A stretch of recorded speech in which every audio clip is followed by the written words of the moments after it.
Hi,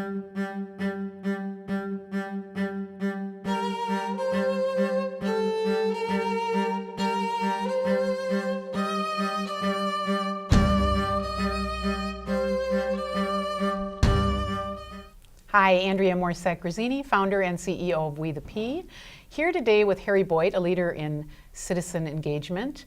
Harry is the director of the Center for Democracy and Citizenship at Augsburg College in Minneapolis. He's also the senior fellow at the Humphrey School of Public Affairs at the University of Minnesota.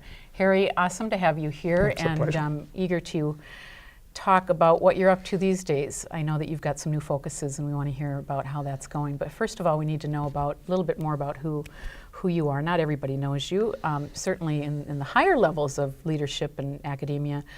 But we also, our audience is a lot of citizens. So who are you, and why is your work important to citizen engagement? Well,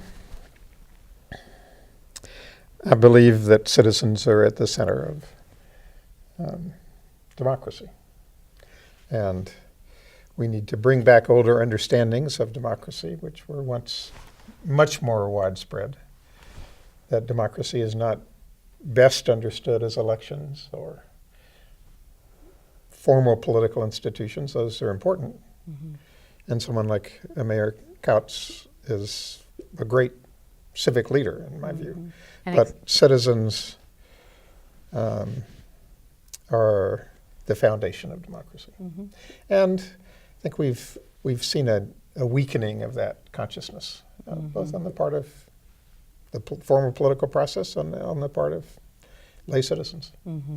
So Harry's referring to Mayor Elizabeth Couts from Burnsville, which is where WetheP is located, although we do focus nationally and eventually internationally, we hope. So let's go back. So what qualifies you? So you started out in the civil rights movement in your work. Well, my formative experience was as a college-age young guy, working for something called the Citizenship Education Program of Martin Luther King's organization, which was Southern Christian Leadership Conference. And my dad was on the executive committee of SCLC. I had grown up in this house, so that definitely shaped my outlook, stayed with me.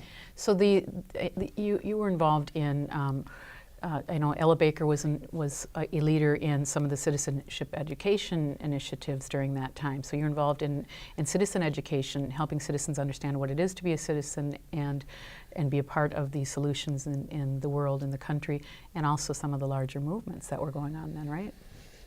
Well, the way we did the citizenship education program was we didn't instruct people. It was based on something called the folk school tradition from Scandinavia. So actually we begin with people's experiences and their stories and their backgrounds, and we would ask, what is a citizen? But over time, people would develop a sense that citizens are people who solve problems in communities and who have a sense of responsibility for what happens in communities. And then the citizenship education really involved, it was kind of community organizing 101, simple skills. How do you chair a meeting, do research, put together a plan, work with different kinds of people. And it's called community organizing. In business, we would call that organizing or facilitating. So and one of WetheP's, what's near and dear to our work and our mission is to cross boundaries and to break down silos. And one of the ways that we do that, as audacious as it sounds, is we partner with business. We are a business. And so we're trying to also understand different languages that convey the same principles and the same outcomes, really is what we're after, but also are familiar. So community organizing can be fraught with stereotypes. That term itself, of course, has been used in political campaigns, both pro and for positive means, and also to take on the enemy or the competitor, I should say. So, and you come from community organizing, you worked with Martin Luther King, you worked with a few presidents, you worked internationally with all kinds of people, and you know, the elephant in the room for some, or for me I should say, is that some would call you a liberal or a, what did one of the groups call you, the Red Menace, jokingly saying that. But so why should our audience or me as a business person, why should I buy your shtick? Why should I believe what you have to say? Or is it possible that you're just trying to infiltrate my head with some Edward Bernays-ish psycho? Okay. Well, there's some background. So we mean community organizing in the sense that Alexis de Tocqueville, the French observer who came to America in the 1830s, meant it, which was the idea that Americans organize. They self-organize. Tocqueville contrasted the United States with France. He said if there was a problem with alcoholism in France, 100,000 citizens would petition the king. In the United States, they were much more likely to form a association to take action on the problem. And in fact, Tocqueville said that in a democratic country, organizing an association is the mother of all other knowledge. And he was getting at that. So that's the original root. You know, it's the same meaning as settlers who built cities and schools and churches and bridges and wells. And so there's a very strong self-organizing tradition in America. Now, the Southern Christian Leadership Conference, in addition, had a distinction between organizing, community organizing, and what is known in the civic literature as mobilizing. And people confuse the two. So mobilizing is finding a target, protesting, defining the issue as good versus evil. Organizing isn't about that. It may be, mobilizing might be part of the tools in a group's toolkit for action, but only one part. Yeah, well, of course, SCLC was involved in marches, like the March on Washington. I heard King practice I Have a Dream, in fact, the night before he gave the speech. Which is a great story. I want to get to another story, though, that goes back further about you personally, and then also helps me understand why you're not only a King liberal, okay? So your father... King wasn't a liberal. You're right, I'm sorry. I don't think he was a liberal. Yeah, I would agree. He was... You're right. I mean, he told me he was a populist. That's right. And so a populist in the sense that... And he told you to organize whites. Yeah, like governors like Al Quie were populists, or political leaders like Hubert Humphrey, or I think Mayor Couts in Burnsville. It's basically believing in the dignity and the capacity of Being citizens. less attached to an ideology. So it's not ideology. Right. And for King, that was grounded in the... He wasn't active in the 30s, but his mentors, the people who advised him, like Bayard Rustin or A. Philip Randolph, they all were rooted in the 30s when, for a period of time, politics became broad and plural and coalitional, not partisan. And that was part of the effort to deal with the danger from fascism, build broad coalitions. Get control, reassert control or something. I would say rekindle the fires of democracy, rebuild democracy in the same time it was defensive democracy. But in somewhat similar models of hierarchical models. Well, no, I mean the heart of, in fact, there's a wonderful exhibit called A New Deal for the Arts, which contrasts what I would describe as the populist politics of the Great Depression with today's liberalism. So in 1997, I went to the National Archives exhibit in a display called New Deal for the Arts, which was public art in the New Deal period. Right. And it showed images of people in the Civilian Conservation Corps and the Harlem Renaissance and a variety, photojournalism, a variety of artistic forms. But overall, you really got a portrait of the citizenry in motion, businesses as well as unions, people from all walks of life, responding with energy and skill to the Great Depression. And so that same day, I went across the way to the Roosevelt Memorial, had just opened. And there are two sets of statues by George Segal, who was known as the sculptor of the common man. So the message of the Siegel statues was radically different than the actual art of the New Deal. The message of the Siegel statues was that people are pathetic, pitiable, lifeless, devoid of energy, and that government saved the people. So in that contrast, you can see really the difference between what I mean by populism. I get it. So, and this was, of course, the time that the unions really became a force in the United States. In fact, Henry Ford was one of the leaders. He was called a welfare capitalist at that time. Now, this was a time when in other parts of industry, unions were really becoming a force. Instead of fighting the unions, in a sense, he embraced the worker as a co-creator and a co-citizen of his business and their community. He believed that that employees were citizens and they were neighbors, and that they had some rights to be have as much success to an extent as a leader did. Well, I wouldn't romanticize the relation between Ford and his workers. Well, there was a battle to get unions. Well, you're right, but but you have to acknowledge that he was ahead of the game, and he was not beloved in the business circles because of this work. There's another way of looking at it. So, I would say, in many cases, business leaders in the 30s, really in Minnesota into the 70s, had a very strong sense of themselves as citizens. Right. So they saw themselves as citizen businessmen, and they saw their businesses as civic institutions, not simply profit centers. Right. And that meant that they had a sense of responsibility. That was the Minnesota 5% Club that was pioneered by people like Dayton and Pillsbury, that businesses needed to give back a certain percentage of their profit to the civic life of the community. So it was a different understanding of business, and I think it also reflected a broad sense that citizenship is not what we think about it today in general. Right. Voluntarism, off hours, or voting, but it was actually woven into work.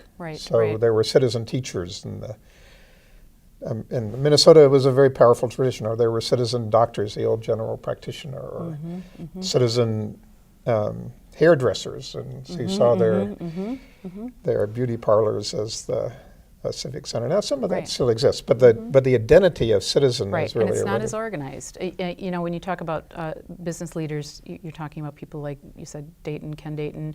My grandfather was a leader in our family business in the 30s, and he actually was a co-founder of a union. Now, this is a businessman co-founding a union, and this is what I'm getting at a little bit about Ford. Now, Ford, I get that Ford is not. You don't want to over-romanticize him, and yet he made some chinks in the armor of at that time what was really a hierarchical system. And my grandfather said, you know, it's just pragmatic to find ways to support for our co-workers to have ways to negotiate with us on an equal playing field to a certain extent. He felt that was pragmatic and co-productive. What was your grandfather's business? It was construction, marble and tile and terrazzo. And he was an immigrant, as most of us in our history are. His father was immigrant. So I think there was a sense of solidarity with people that may not speak the language, or maybe laborers, but I'm not too far from them myself. I'm just a young man, and these are the guys that I grew up with and played in the streets with. Well, they would have felt a kind of kindred But he also saw citizenship. there was a solidarity, but he also wanted to be a pragmatic businessman, Sure. and so there was good business value. Well, Ken Dayton had a wonderful saying in that vein, that cash registers Right. ring better in healthy communities. And it's true, right.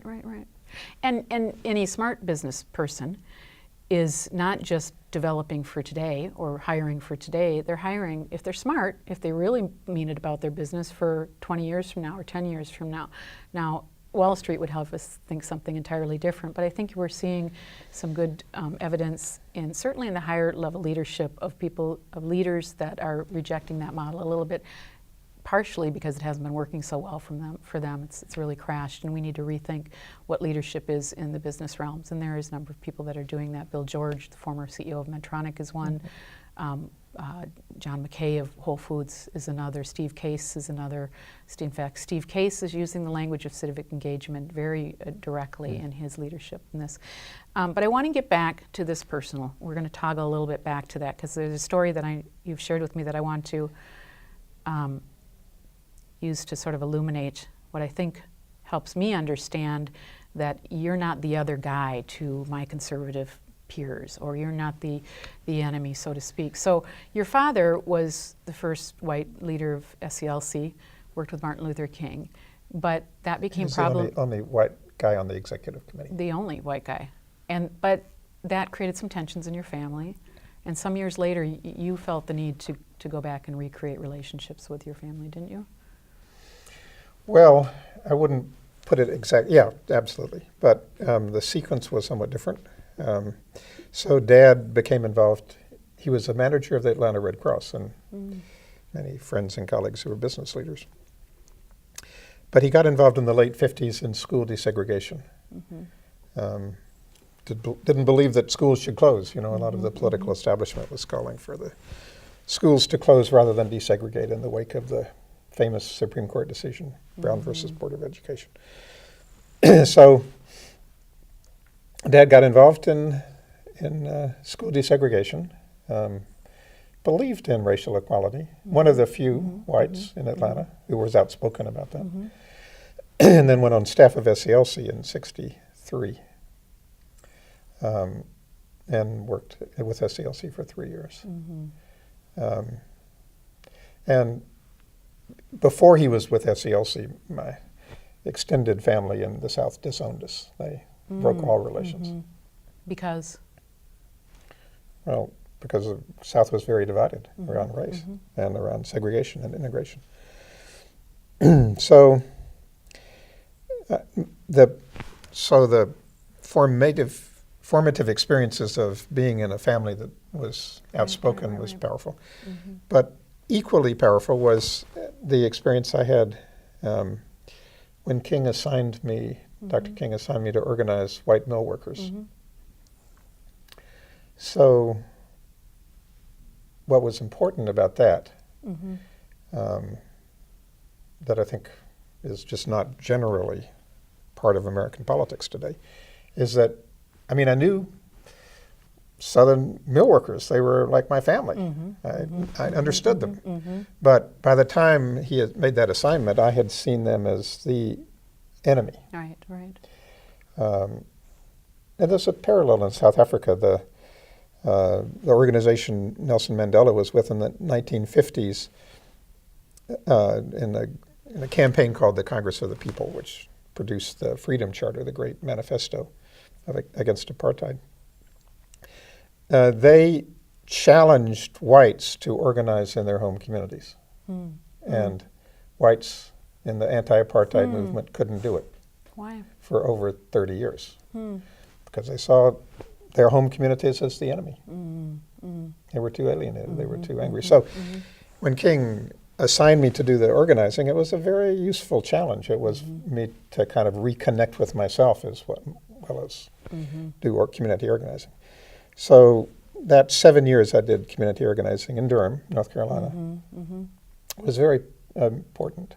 And it's a tradition of what I would describe as a different kind of politics, where you learn how to work with people who you may disagree with deeply around a particular issue. So how'd you do that? So now you how'd you do that? How'd you re-engage with the erstwhile enemy?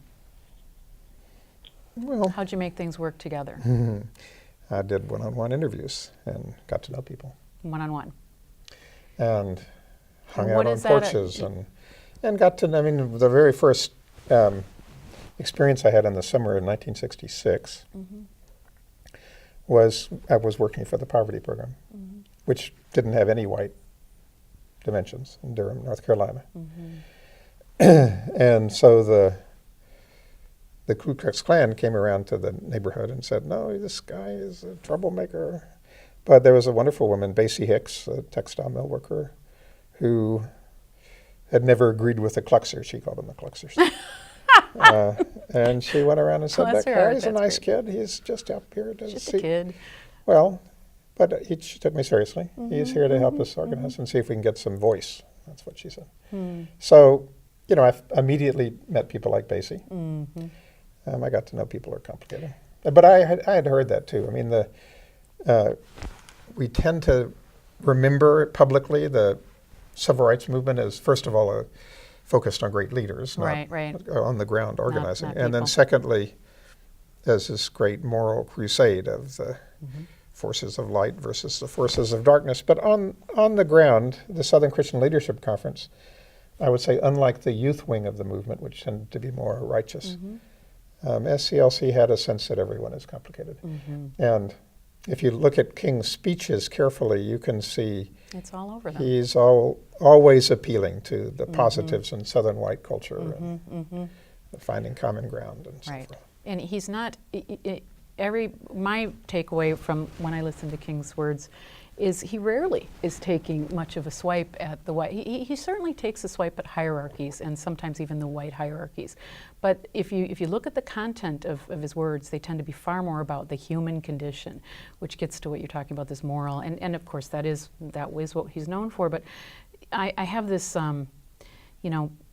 it's a bit hard to deal with, but I'm not sure we're always as capable of the moral piece as we are of the human piece. And so why don't we embrace that, which is what you were doing with the whites that you organize. You were embracing the fact that we're all human, we're all complicated. So, if I assume that I'm the moral authority, if I assume that I'm more moral than the other, that's going to make it really hard for me to engage with someone else as a human. And others like Bayard Rustin and Russ Randolph, there was a very powerful moral dimension to the civil rights movement. It was against the evil of segregation, but they also But not the evil of segregation, but not of white people. No, when they made a distinction between the doer and the deed. That's a useful distinction. But they also believe that movements involve both a moral dimension and a political dimension, and they're not the same thing. So unlike ideological politics, where you tend to demonize the people who you disagree with, politics for SCLC meant something much older in the political tradition. Basically, politics comes from the Greek polis, which means plurality. It means learning how to deal with people who are different. And so they really had that down cold. And, again, this was the same dynamic as in South Africa, where I spend several months a year. So last year, Mandela's aide, Jack Kerville, who was the chief of staff during his presidency, said, had an interview about Mandela and said that people romanticize Mandela and think of him as a saint. He wasn't a saint. He was political to his toes in the old sense of politics. So Mandela thought, you don't get mad at your enemies. You keep anger disciplined under control. If you get mad at your enemies, you're likely to give them, you're fighting on their terrain. You're generous with your enemies. You learn to be strategic. You learn to see where there's common ground and where there's tension and conflict. It's not a love-in. Politics is never a love-in. But King and others really had that down. So I'd been hearing that. And in the business vernacular book, that is sort of business 101 for strategic competition, is Sun Tzu's Art of War. And that Sun Tzu's Art of War, he's an ancient philosopher, or military theorist, is basically understand your enemy. If you're going to have an enemy, at least understand them so that you can, might be a little bit of a departure from, I think, what you and I were talking before we started taping, which is it the enemy or is it simply the other who has different beliefs and complicated beliefs? So I want to get a snippet of what that, I want to go back to your point about one-on-ones, because this is a really important aspect of community organizing, and it's at risk, I think, these days when we're so busy and we want to scale and so forth, all of our efforts and movements and businesses and so forth. So what is the importance of one-on-one and what happens in a one? Give me the one-on-one, or the the one-on-one 101. How do you like that? And how long do they last? Who do you meet with? How do you know who to meet with? Why do you meet with them? Well, so one-on-ones can be thought about differently. There are different ways to think about it. It's an intentional practice of what people used to do more spontaneously Networking, we call it in our business. society. Well, in the region I come from, it was sitting on the front porch getting to know each other. That's the best, but we don't have front porches. Or in terms of Hubert Humphrey, his father was a druggist in a town of 600 Republicans, and he was one of 6 Democrats. But he made his town, his drugstore, the civic heart of Dolan, South Dakota. So people would discuss politics and public affairs and play music and take action. And that still happens. I think one of the things that frustrates me is I'm looking at some of your work and some of your talks with amazing leaders and students and so forth, and then I'm usually doing this as I'm working in a coffee shop, and I'm going, everything that they're saying there in an organized way and in a communicated way is being said here. There's equally as rich and useful discussions between different others. Often in a coffee shop, you don't even remember what someone's party, quote unquote, is, or you might not know. So again, getting back to those one-on-ones. So this happens sometimes and still does. But what about it's more intentional, and in a one-on-one, it's about a half an hour. It's a practice in community organizing. The goal is to really understand a person. What makes them tick? What's their why? What's their passion? What makes them angry in the world? What makes them passionate or animated? So you look for their story. In a one-on-one, you look for somebody's story. And you do it so you can find if there is common ground, if you can work together, if you can build a public relationship. Now, it's also important to say, and this is part of politics, that in the one-on-one concept, you're developing a public relationship, you're not developing a private relationship. Okay. Now, maybe What's that the you difference? develop a private relationship. So what distinguishes that?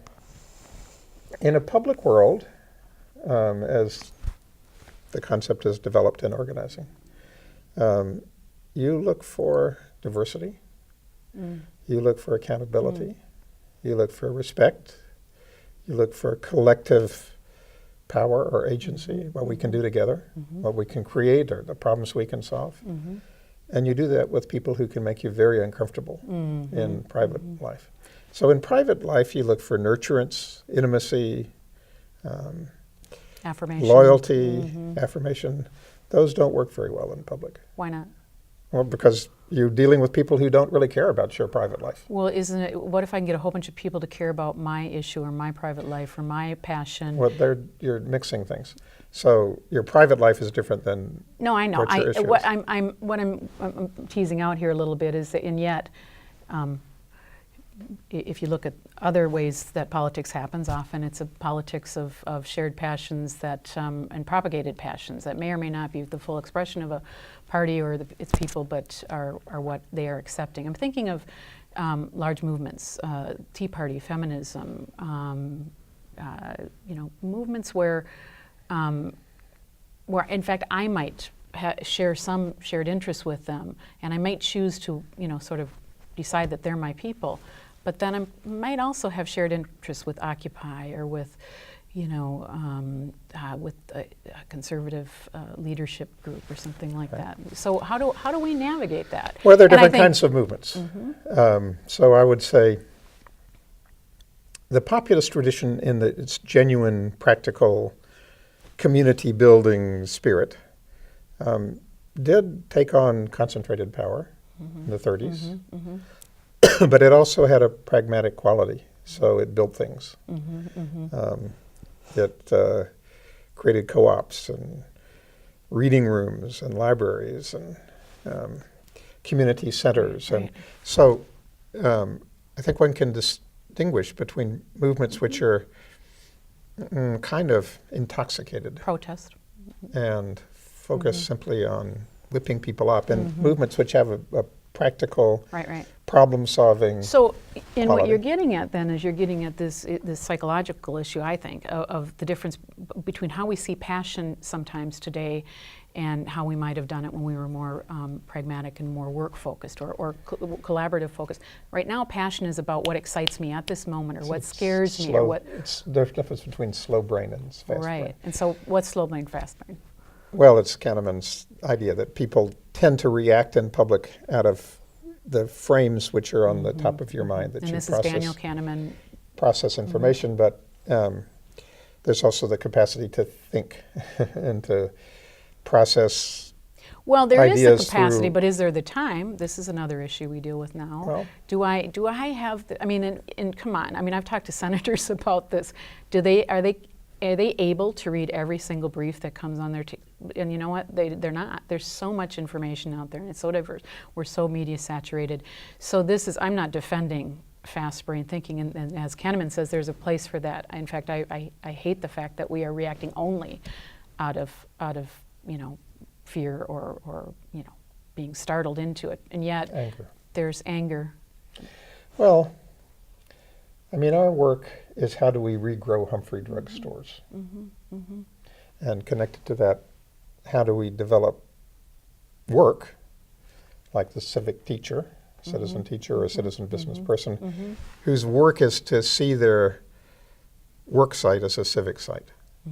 So that is not done through Right. fast brain thinking. I mean, it has little elements of it, but you build relationships, you develop cultures, you have You have an intention well, that you and hold. you connect what you're doing to the life of a community in ways we've really eroded. Now, we also think that to do that well means impacting, say, higher education, because higher education is an upstream institution in our society where people develop a lot of their identities in work and their sense of what it means to be a professional. And over the last 50 years, higher education's understanding of professional has become much more narrow. The intellectual historian Thomas Bender talks about a shift from civic professional to disciplinary professional. So people tend to think in terms of their silos. And higher education's culture has become more detached. We found that out when we did a lot of interviews at the University of Minnesota in the late 90s. That people who'd been there a long time talked about the growing detachment. They were pained about this. The individuals were, maybe the organization was, felt this was a good strategy, and maybe they didn't. But the individuals, including individuals in leadership, were uncomfortable. Didn't like that. They had felt there was something missing. Well, there'd been an erosion of purpose, and also an erosion of relationships. So it was a less relational culture. So we think that's has to be reversed for the sake of our democracy or society. Well, and to bring it down to absolutely agree, but to bring it down to a self-interest, what's the value for a professor trying on a tenure track to be more engaged with community? The professor has a lot coming at them, a lot that's demanded of them, and maybe also a family life that they're trying to maintain in spite of their heavy workload and travel and so forth. How does that play into the practical day of an educator? Well, there's an important study by Tim Eatman, who's at Syracuse University, of the emergent citizenry of academia, he calls it, but young faculty and graduate students. So there's a very strong desire among young faculty to be more engaged with the life of communities, with public problems, have their research more relevant. I mean, I think the basic desire of faculty, like people in most positions, most work, is to feel like you're impacting the world in a positive way. Well, you're talking about an ideal, and you're talking about what we'd like, and I'm asking, how do we manage that in reality? How do we accomplish that here's we all want, I think you're right, and I think I did a little test for about a year doing some of my research, and I tried to find the people that were the most different from me and find something in them that I could really appreciate. And almost to a person, there was either a purpose or a desire. Some of them didn't have a purpose but wish they had a purpose, okay? So that's great. I mean, this means we're human. That's good news. So faculty are human, we know this, and that's why they're in the work that they're in. They want to share that.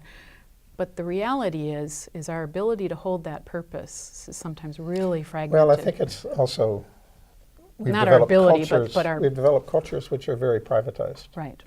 And very siloed. So in the work we've seen in the College of St. Catherine, at Northern Arizona University, at Augsburg, other places, becoming more public often begins with your teaching. Because, teaching is not a topic usually in graduate school. You don't learn how to share your syllabi. You don't learn how to give each other feedback. You don't It's a pretty private Right, activity, right. but so they're very siloed private cultures, but people aren't necessarily happy with that. It just Right. means you develop different habits and skills, and you find occasions to work on curriculum together. And So, well, yeah, okay, so what I'm getting at, so I was looking at a talk that you did, I think it was in the Netherlands. It was a really rich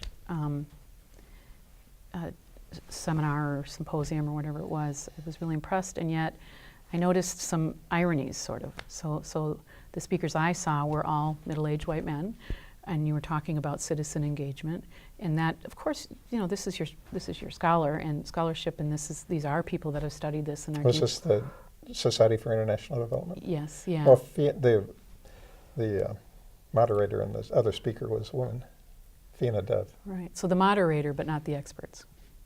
Well, I was the speaker. There was only one speaker. Well, we'll give you that. We think you're pretty expert, and I'm not. I'm not- But I'm. And let me. it was a lecture. It was, You don't need to defend. You don't. I'm not. I'm just explaining what it was. It was. And there's. They asked me to give a lecture. And it was wonderful, and it was powerful, and you have done more.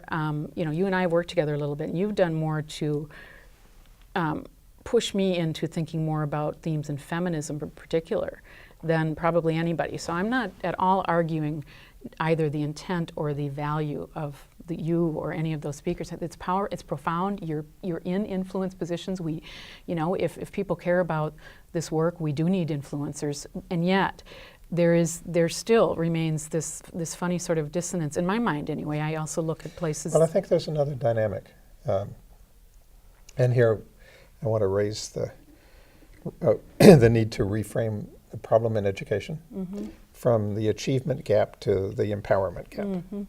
So most people feel pretty powerless about their own education. They don't really feel like they're controlling, except in the terms of, you know, performing. What's learned, the structure of classes, the structure of education.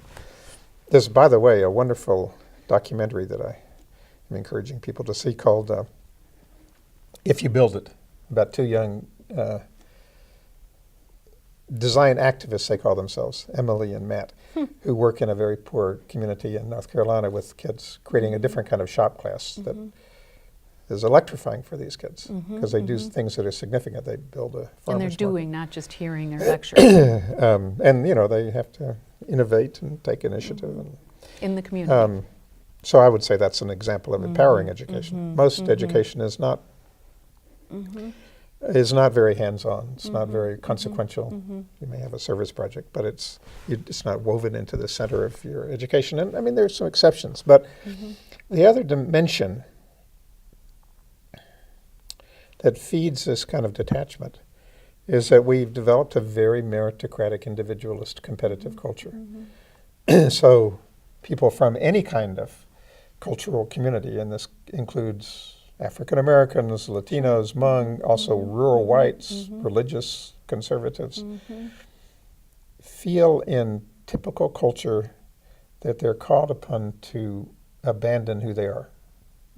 In fact, there's an important study just recently by the Kellogg School of Management at Northwestern University, which documents that college students from working class and cultural backgrounds feel they're being there's a asked brilliant, to be something else. And there's such an irony. I was at a talk, in fact, with a Nobel Peace Prize winner at Augsburg this weekend.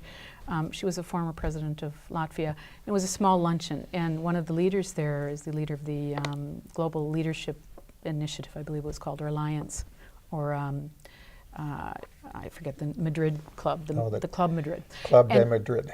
Club de Madrid, and she and I were having just a little bit of a debate on what you're talking about, because she was saying, well, in America, what's so brilliant is that I can be an American Spaniard, or I can be a Somalian American, rather, a Spaniard American, Somalian American, African American, Italian American, so forth.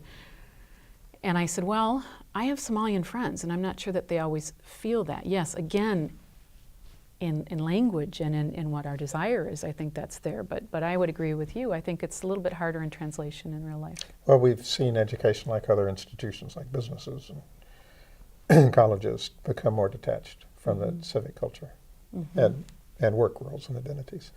So that's what we So how are you, we would argue how are you has to be. addressing this empowerment gap? And what is it, will you just build in a little bit more on what exactly is the empowerment gap? How does that differ from where you were civic engagement as the theorist level and influencers level in academia 5, 10 years ago? How is it different now? Well, there are different ways of thinking about civic engagement or citizenship. The dominant frameworks are either in relationship to government, so you're a citizen as a voter. Sort of a transactional relationship? And you have legal rights and benefits. And you're basically a consumer, too. Right, right. And then in the last generation, there's developed what's called a community alternative. And what is the community And so alternative? that's Quickly. things like service projects and volunteerism. Right, right. In schools, it typically is about young people learning to care about other people. Or And it's a little bit of awareness raising by well, and it's focused on engaging values. with. So there's a very strong emphasis on the problems in the larger culture, the kind of radical individualism, Right. Taking us out of our boxes. the incivility, the polarization. Right. So in the community or communitarian in conceptual terms approach, you focus on people in communities. So both have strengths. Wouldn't want to dismiss either. But we focus on a third approach, which I would call a work-centered understanding of democracy. So there, it's not simply that you participate or that you vote, it's that you build. And it's not that you only go in for a small segment of time you're a builder. or anything. You're a builder You're a of the co-builder, society. co-constructor. Yeah, you're a builder of the society. So again, to give an example, Humphrey's father saw his life work as a citizen druggist who was building a civic center in the life of Dolan, South Dakota. I mean, there are really rich traditions of that. We just, they've been submerged. Well, actually, there's rich traditions, and Peter Levine, who was a leader, one of your peers, has talked about. He believes that there's a lot of this going on. We just don't always know what's going on, and I see it. We see it in our community every day, and it doesn't get on the radar of academia or of whomever, and that's a shame for 2 reasons. First of all, it's good examples, and it's heartening examples that there are people that are co-constructing communities in very useful, important, and purposeful and value-focused ways. So that's really, really good. But if we don't know that that's going on, we can believe that it can't go on. We start to believe that we truly are just consumers and all we can do is vote. And oh, by the way, with our voting isn't going to really help because of the electoral college, blah, blah, blah. So we got that. But if the other problem is powerless. People feel power. That's the powerless piece, because we don't see that there's actually powerful things going on. Even in our own community, And we don't see them. Even so, we've been doing a project with the Kettering Foundation, developing a national dialogue around college and the changing world of work.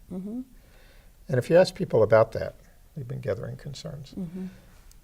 People, as students, for example, often feel quite overwhelmed at debt load, at an uncertain job market, at jobs that don't seem very fulfilling. Right. Higher cost. But if you pose the question, what can we do about it? Even that simple shift changes the mood a lot. So people start thinking about we rather than me. Right. I'm not so alone I in think, this. I think you need stories, you need examples, you need Right. skill development around how do you Well, build and there's 2 things. So relationships. what's happening, and Peter Levine has said this, is these are sort of ad hoc. They're sort of, we've got a problem, we're going to go fix it. We're not going to wait for government. We've tried that, we haven't gotten anywhere perhaps, or we're not going to wait for an expert because we can't get one to come out. So we are going to do it, which is very empowering, and you see great transformations. The challenge of them, the second challenge with them, with these groups not being recognized by influencers and leaders, is that they're not given the benefit of some of the great organizing principles that help scale.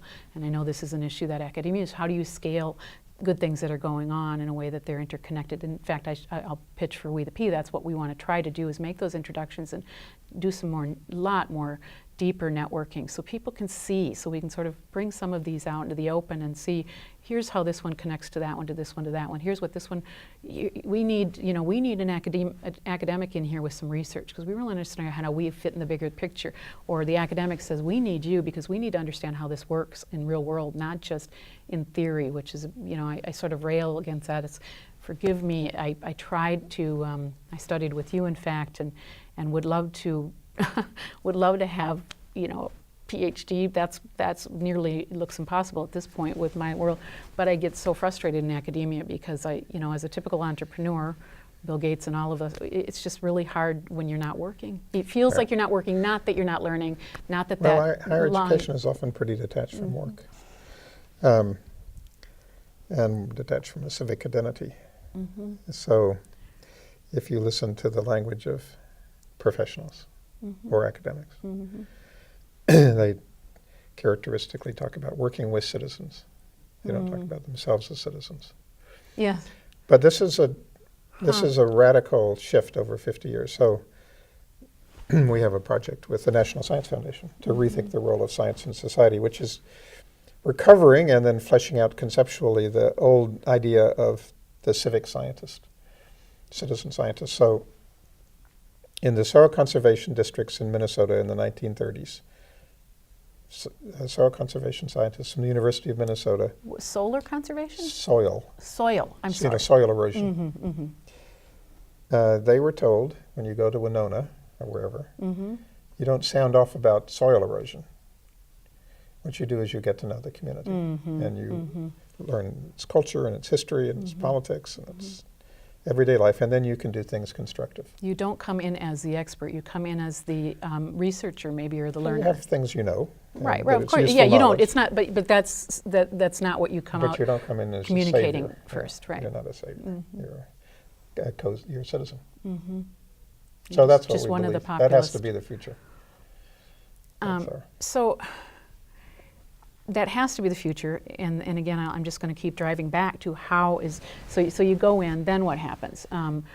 What we see in some great academic programs and nonprofit programs is doing, some of them do that. Some of them go in, they do a lot of listening, they offer what they have as an expert, which can be very valuable and constructive, and then they need to move on to the next project. So how does those sustain that? Well, and I think there are a lot of dimensions to it. So colleges, which are pioneering, come to see themselves as parts of places, not partners with places.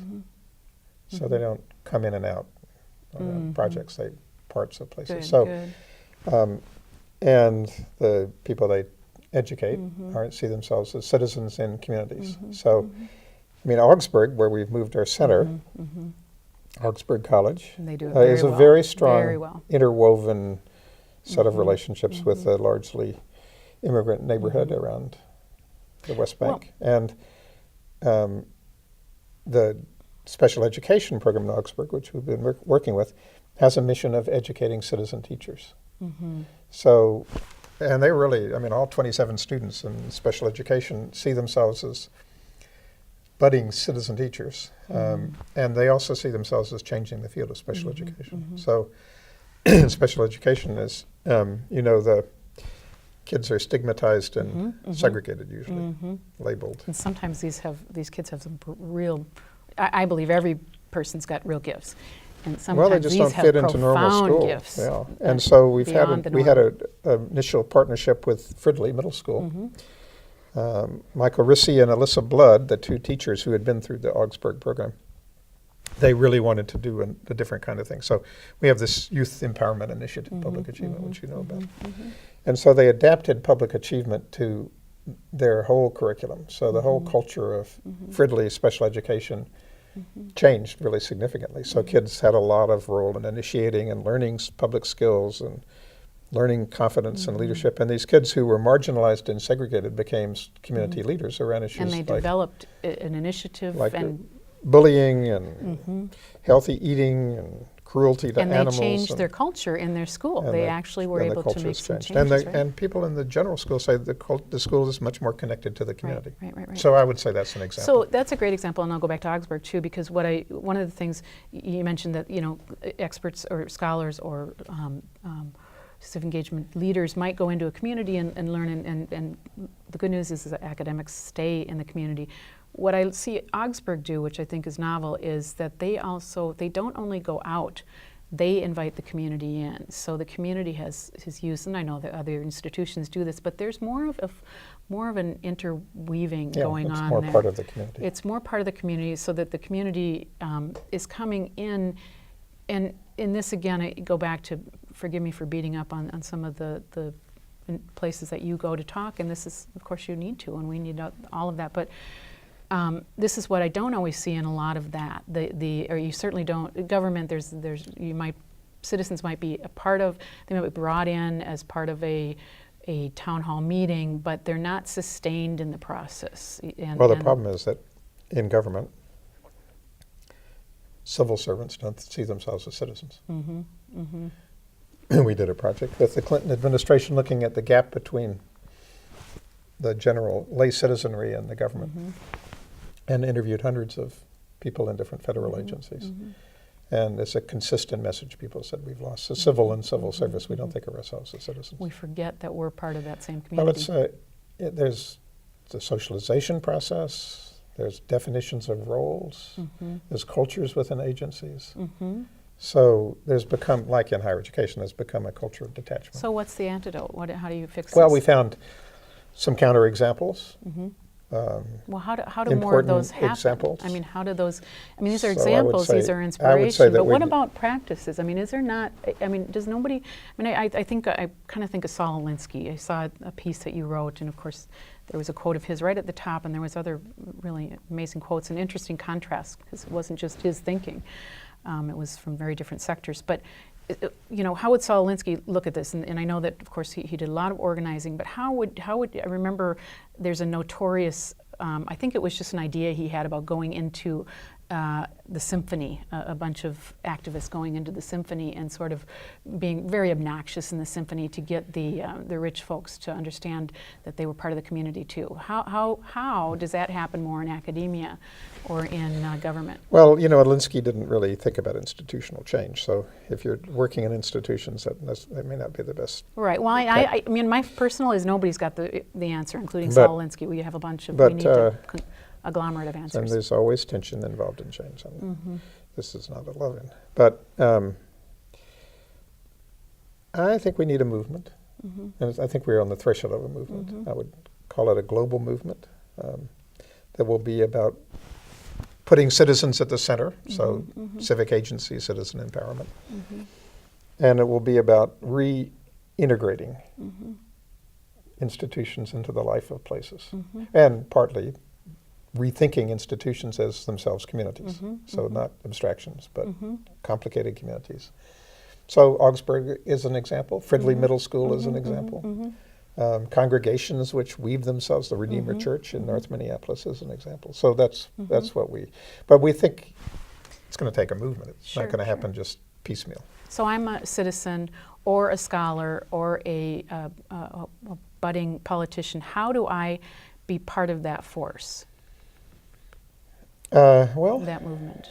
I think, you know, How do I insert myself into that? yeah, I think what you're doing with WetheP is good. It's a way of letting people know what's happening and Mhm. how to get involved, Mhm. and what the stories are that you can learn Mhm. from, what is the literature that's developing, what are the concepts. Mhm. We have a book that's really quite an amazing collection coming out this year called Democracy's Education, Mhm. Public Work, Citizenship, and the Future of Colleges and Universities, Mhm. which has all sorts of stories Mhm. of change. And they're happening. And then on this dialogue that I was mentioning around higher education and work, changing world of work, we'll have, starting in the fall, a lot of discussions. Mhm. And there, I think the elemental point is to have discussions about how people think about the changing world of work as a we problem, not a me problem, Mhm. Mhm. and colleges as well. In all these stories, what have you seen on, you know, these have been transformative for communities and citizens, I presume. How have scholars or politicians transformed in that process of those great examples? Well, I think the key for any professional is to learn an identity as a citizen. Mm-hmm. How have they felt coming out of those?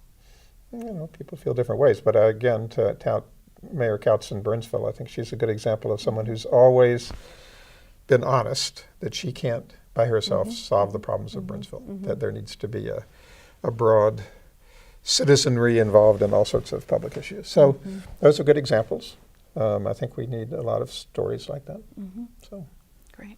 Anything else you want to add? no, I think this is This is fun, Andrea. Great. I want to just address one more quick thing. We've got just a little bit of time here, and that's the internet. The internet is it's a blessing and a curse to this work. And on the one hand, it can be great for awareness raising, for protest initiatives, for delivering and communicating and scaling the delivery of important knowledge and information and even tools and so forth.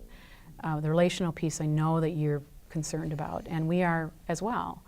Our model looks at how do you straddle that? How do you have a co-relationship that is both in community but is supported through online processes?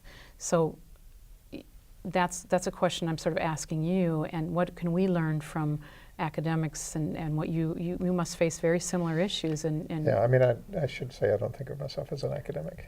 I'm sorry, but you are. A public intellectual. Public intellectual, yes. But look, I think the evidence about the media is that its greatest strength is as a storytelling medium. Mm-hmm.